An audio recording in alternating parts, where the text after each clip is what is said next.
Okay, so have you heard about all this talk about woke capitalism and, like what's going on with it now? Yeah. Well, we found this really interesting article, and it's from Spiked, and it's all about this year's World Economic Forum Oh, wow. in Davos. Yeah, and it seems like CEOs and all those world leaders are like doing a complete 180 on Yeah. all that woke stuff. That's pretty wild. So what's going on there? It's crazy. Like, for years, Davos has been like the place to Yeah. show off how virtuous you are, Yeah. like having all the right opinions and everything. But Nightclub. now it's like they're practically high-fiving Donald Trump. Wow. So like, what's the deal? What's changed? Right. It's a total head scratcher. So, the World Economic Forum, that's like, what is that exactly? Well, it's often called the WEF, Right. and it's basically this big gathering of like the global elite. Oh, okay. Like Fortune 500 CEOs, heads of state, Oh, big names in finance. Basically, it's like if you're a somebody, you're probably there, and they meet every year in Davos okay. to talk about all the big issues facing the world. Yeah. Gotcha. So kind of like a big fancy conference type thing. Yeah, you could say that. Yeah. But in recent years, Davos has kind of become this symbol Oh, okay. for this very specific type of like corporate activism. Oh, interesting. The whole woke capitalism thing, Right? where companies are like super loud about supporting all these progressive social causes. Yeah. Yeah, I've noticed that. Right. It's like every CEO is trying to be like the wokest of them all. Exactly. That's a great way to put it. So where does this spiked article fit into all of this? So this article, Yeah. it's called The Great Unwokening at Davos, Okay. and it's written by Jennifer C., Okay. who used to be the brand president of Levi's. Oh, wow. Okay. And she's arguing that like this year's Davos just had a totally different vibe. Like a lot of those CEOs Hmm. seem to be kind of backing away from all that woke posturing. So she thinks things are changing. Like they're not so into the whole woke thing anymore. Yeah, that's what she's saying. And she actually makes this really interesting point. Okay. She suggests that like a lot of these Davos people, they're more driven by trends Okay. and obviously like, protecting their own money Right. than they are by like any deep personal beliefs. So basically it's all an act, just to look good and keep the cash flowing. Yeah, kind of. She even compares them to teenagers, like, Oh, wow. trying to be popular and fit in with the in crowd. That's a pretty harsh comparison. It is, right. Yeah. But it definitely makes you think, like, if these CEOs are just following whatever's trendy, does that mean they really care about these causes? That's a good point. Right. Like, are they actually committed to things like diversity, equity, and inclusion? Yeah. We call DEI? Yeah. Or are they just saying the right things to avoid getting criticized? Yeah, and the article like specifically mentions this whole disconnect thing, right? Like Yeah. CEOs talking about climate change Yeah. while flying around in their private jets. Right, exactly. And Ah, so even uses this term, woke wash. broke washing. What is that? It's basically like when companies use, all this progressive language and these big initiatives, Okay. but it's more for marketing and PR than like actually making a difference. Okay. It's about looking good, not doing good. Oh, so it's like they're just putting on a show. Pretty much. Yeah. And, she gives some really good examples to back up her point. Interesting. So wait, is she saying that like this whole woke thing was never really real in the first place? That's kind of what she's getting at. Hmm. Okay. So then what's behind this like unwokening now? Why are CEOs like suddenly ditching the woke stuff? Well, the article kind of points to a few different things. One of the big ones Yeah. is Donald Trump. Trump. Oh, okay. Yeah, like he's back in power now. And he's been really vocal about how much he hates what he calls woke nonsense. Oh, And it seems like his stance has kind of emboldened other people to push back against that whole trend. so like because Trump is against it, other people feel like they can be against it too. Exactly. It shows how much influence like the political climate can have Yeah. on what companies do, even on a global scale. That's fascinating. So are there any specific examples in the article? Yeah, there are actually some really striking ones, like Argentina's new president, Javier Milei. Oh, yeah. He gave a speech at Davos Okay. where he like straight up denounced this whole thing, Yeah. called it woke ideology. Huh. And then obviously there's Trump himself, right? Right. He spoke to the forum Okay. via live stream, and he was just like doubling down on supporting fossil fuels Yeah. and dismissing diversity initiatives as nonsense. Wow. That's quite a shift from a few years ago. I know, right?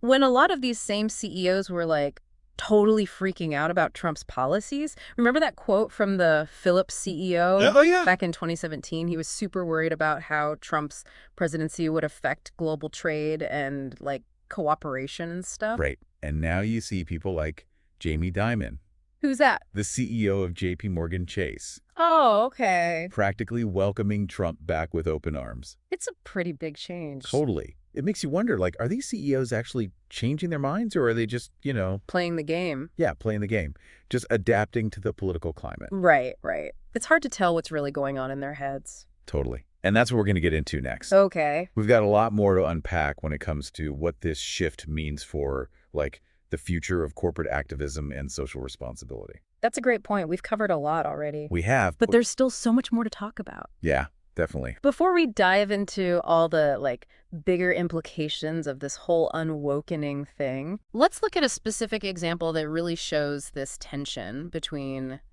making money and like, Uh-huh. social values. Oh, yeah, for sure. Yeah, because that's really what's at the heart of this whole debate, right? Absolutely. So let's get into that. Sounds good. Yeah. You thinking about, like, the Bud Light thing? Oh, yeah. With Dylan Mulvaney, Uh-huh. that's a perfect example. Totally. For anyone who like maybe didn't see all that, Right. Dylan Mulvaney, she's a transgender influencer who Yeah. did like a promo campaign with Bud Light. Yeah, and, like, the backlash was intense. Oh, yeah. I mean, some people were boycotting the beer. Really? Yeah, Bud Light sales just tanked. Oh, wow. It became this whole, like, culture war thing. Yeah, it definitely got people talking. For sure. And it kind of seems like it proves what Sai's saying, Like, Yeah. companies will totally drop the woke stuff if it messes with their profits. Yeah, definitely. The Bud Light thing just shows, like, there can be real consequences. Yeah. For companies that, try to take a stand Right. on these controversial issues. Like, Yeah. it makes you wonder about the limits of this whole, like, corporate activism thing, Uh-huh. Like, how do you support these causes but also protect your business? That's a tough one. Yeah. What happens when, those two things clash? Right. It's a tough question. So, do you think some of these CEOs are like really rethinking their views on some of these issues? Like, not just for the PR or to like protect their profits, but maybe they're actually changing their minds?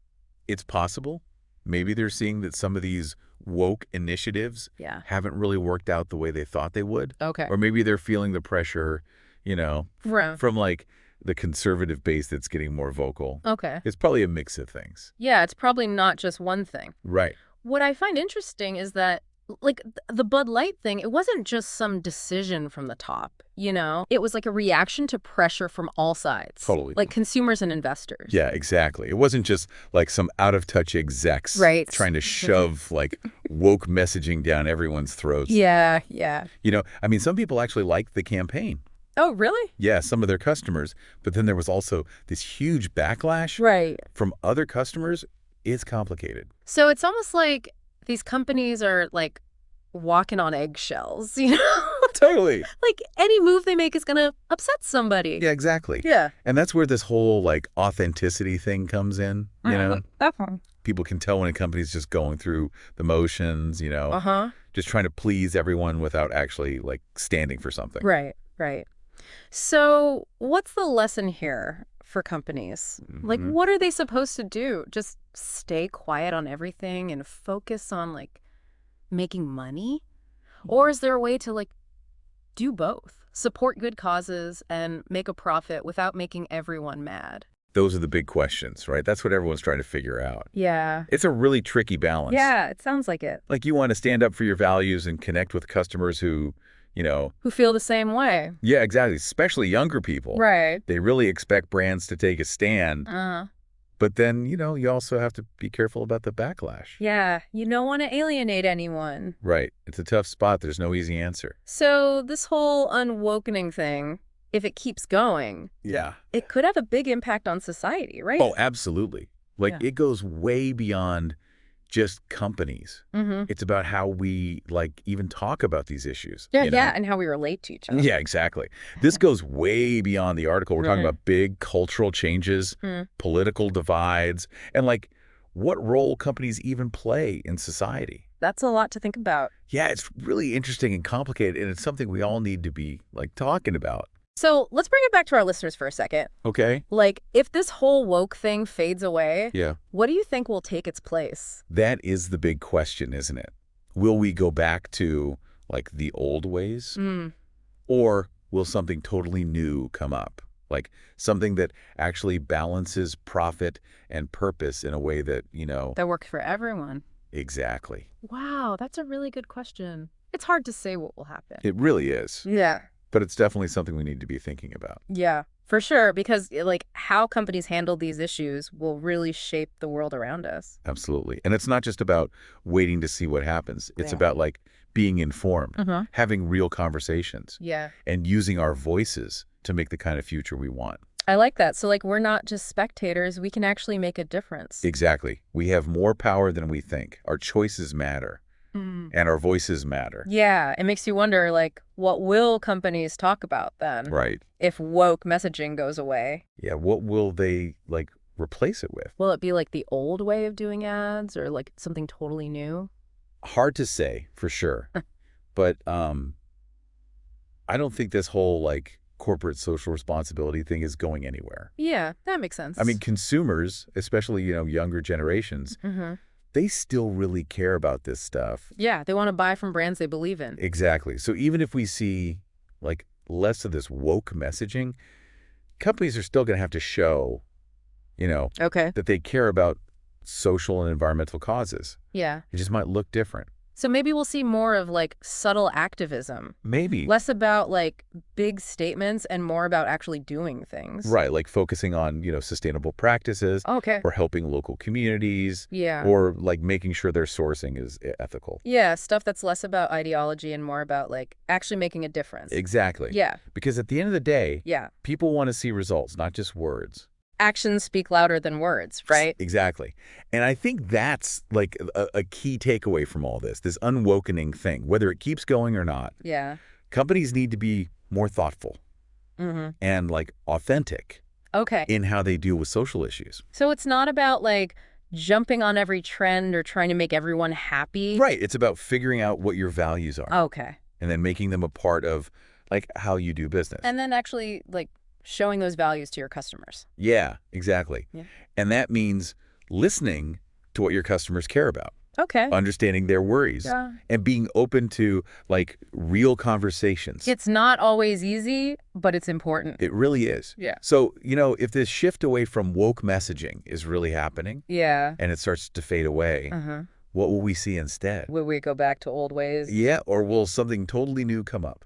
This has been a really interesting talk. I think it shows that we're all part of this like big conversation. Yeah. And it's not just about watching what happens. It's about actually shaping the future. Absolutely. So as we go forward, we should watch out for those little changes in what companies say and do. Yeah. Think about what you care about as a consumer. Uh-huh. Don't just accept things, like question them, challenge them, and use your voice to fight for the changes you want. You have more power than you think. Mm, What you choose matters, and what you say matters. that's a great point. Thanks for joining us for this deep dive. We hope it gave you something to think about Yeah. and maybe even inspired you to do something. Yeah. See you next time. Mhm.